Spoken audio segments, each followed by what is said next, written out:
pumunta ang nanay ko doon. Nag-request na sa'yo ng hotdog. Tapos sabi nanay ko, hotdog, pinili mo potlog. Tapos nagreklamo nanay ko, nagalit ka. Sabi mo, arte-arte ng nanay ko. Hindi, ba't kasi potlog minili mo hindi hotdog? Hindi sir, kasi sinusubukan po ako ng mama niya. Parang ginagawa po akong tanga. Oo, kasi parang tanga ka talaga noon. Hotdog, potlong binili mo. Tingnan ka ng tanga. Oo. Tanga. Oo, tanga ka nga. Kasi hanggang ngayon, habot pa yung habot. Yun na, napasubo ka na doon kasi nandun na ka na. Mahal mo ba si ma'am? Sigurado kay pinakasalan ko mahal din. Ikaw, mahal mo ba si sir? Hindi na, dati pa. Alam mo yung mga salita mo, ma'am. Ako naawa ko dito. Ito, ma'am, pwede mo lukuhin. Pero kami po, sa tinagal-tagal namin sa trabahong ito, hindi mo kami pwedeng lukuhin, paikutin. But anyway, nasa iyo ngayon yan. Mukhang wala ng pag-asa talaga makipagbalikan to sa'yo. Ay, pakulong mo yan, sir.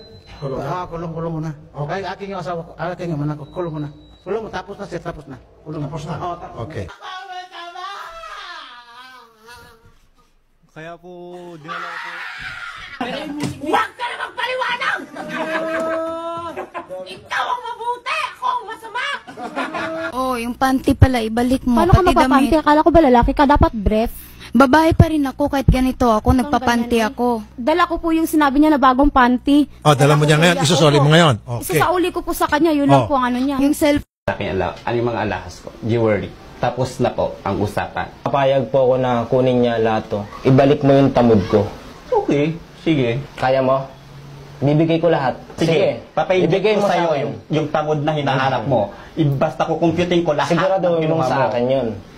Hindi ko lubos kasi maisip kung bakit mo to ginawa sa akin.